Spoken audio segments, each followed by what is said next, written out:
Imagine defeating an empire, and then being sold like property to the very men you humiliated on the battlefield. Not executed in a moment of rage, carefully dismantled, quietly, officially, until the world believes you deserved the flames. Joan of Arc was only 19.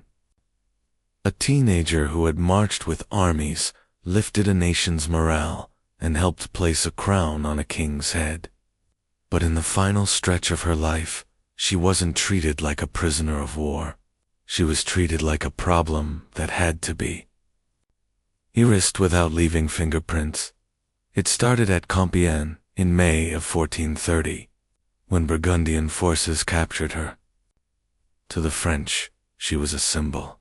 To the English, she was something far more dangerous, proof that their occupation could be broken, and symbols can't be allowed to live. Because symbols spread. Within months, the English paid a massive ransom, 10,000 francs to take custody of her. Think about that. They didn't just arrest her, they purchased her. That detail matters, because it explains everything that happens next. This was never about justice. This was an investment.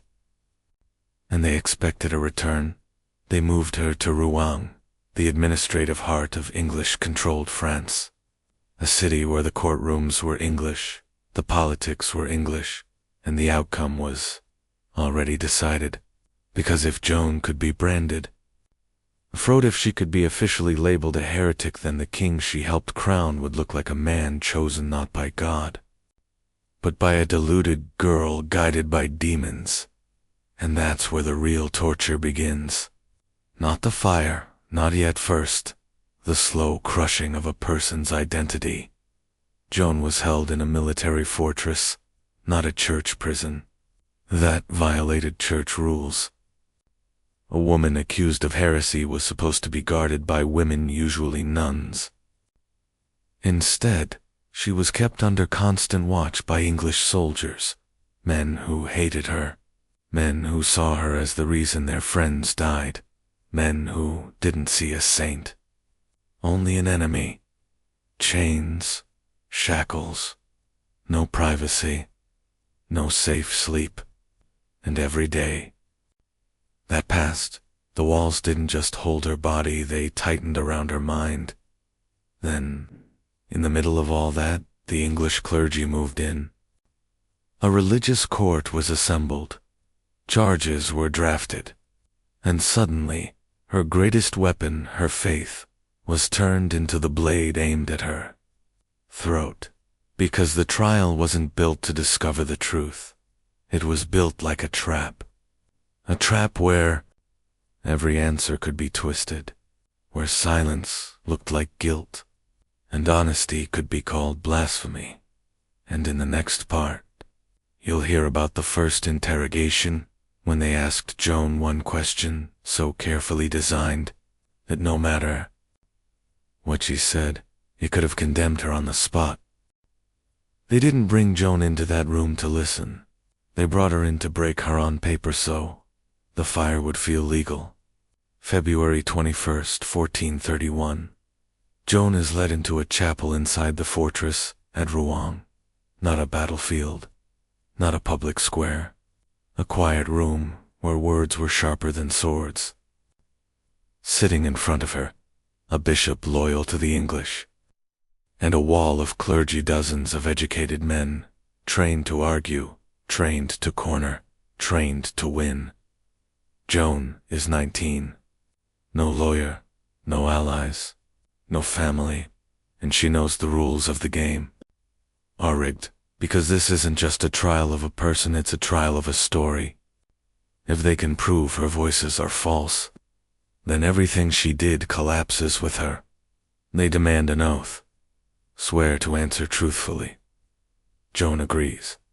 But with one condition. She will not say anything that betrays King Charles. That one moment tells you who she is. Even chained, even surrounded, she's still protecting the crown she helped place. Then the questions start, and you can feel the strategy. They don't ask, "What happened?" They ask questions that make truth dangerous. They press her on three things again and again: her visions, her obedience to the church, and her decision to wear men's clothing. But the most brutal weapon is a single theological trap, one question designed to make her guilty either way. They ask her, "Do you believe you are in a state of grace?" It sounds harmless, until you understand what it really means. Church doctrine taught that no one can know for certain if they are in God's grace. So if Joan says yes, she's arrogant, contradicting church teaching. If she says no, she's admitting her visions might not be from God. Either answer can be framed as heresy. This is the moment where most people crack. This is where the story ends. But Joan doesn't answer like a frightened girl. She answers like someone who can see the trap being set. She says, in essence, if I am not in God's grace, may God put me there. And if I am, may God keep me there. It's simple. It's humble. And it slips through their fingers. Even her interrogators can't easily attack it. And for the first time in that room, the court feels something it didn't expect to feel. Toward a peasant girl, uncertainty. Because Joan keeps doing this over and over. Session after session. Nearly a dozen interrogations in a few weeks. And each time they tighten the net, she finds a way to breathe inside it. Some clerics begin to doubt what they're watching. One starts questioning whether this is an honest court or a staged execution. Another challenges the bishop's right to even judge the case and is punished for it. That's when the message becomes clear to everyone in the room. This trial has one acceptable ending. And in the next part, we're going inside Joan's cell because what was happening outside the courtroom was even darker. And it explains the one crime they kept obsessing over: her clothing. What if the most terrifying part of Joan's imprisonment wasn't the chains, but the fact that the rules meant to protect her were deliberately ignored? Here's what the court didn't want written into the official story. Joan wasn't held in a proper church prison. Under canon law, a woman accused of heresy should be confined in an ecclesiastical jail and guarded by women, often nuns, precisely to prevent abuse, intimidation, and coercion. Joan got the opposite.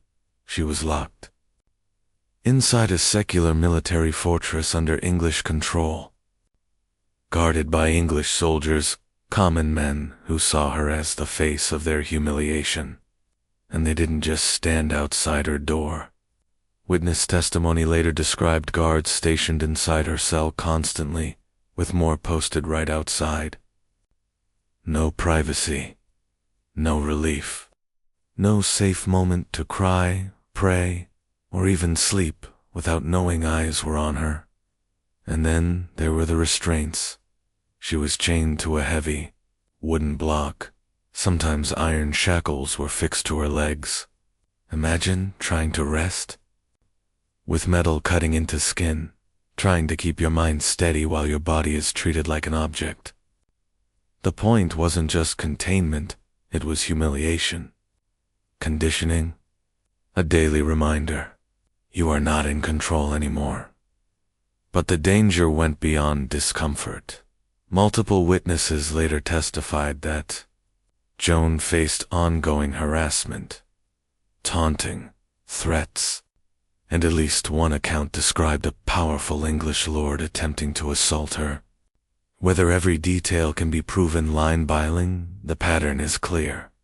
Joan was trapped in a male military jail where she was vulnerable, physically, psychologically, spiritually, and now the clothing issue suddenly changes meaning. The court kept calling her men's clothing unnatural and wicked, as if it was a fashion choice or a rebellious statement. But in that cell, surrounded by male guards, it functioned like armor. Tightly laced garments were harder to tear away, harder to violate. A small barrier in a place where she had almost none. Joan said it plainly. It was safer. The judges dismissed this explanation because they couldn't afford to accept it. If they admitted she needed protection, they'd be admitting the prison conditions were wrong. They'd be admitting she wasn't being treated like a religious suspect. She was being handled like prey. And the trial itself? It was full of irregularities. That should have stopped it cold. She was interrogated for weeks before the charges were properly read to her. She was given no legal counsel. The trial was held in Rouen, not in her home, diocesan other violation. And later evidence strongly suggested parts of the transcript were manipulated to make her statements look worse than they were. So ask yourself, if the process is corrupt, the prison is abusive, and the judges are politically aligned, what is the court really doing? It's not investigating heresy. It's manufacturing it. And in the next part, we reach the moment where the machine finally closes, when the dozens of accusations are reduced into a smaller, deadlier set.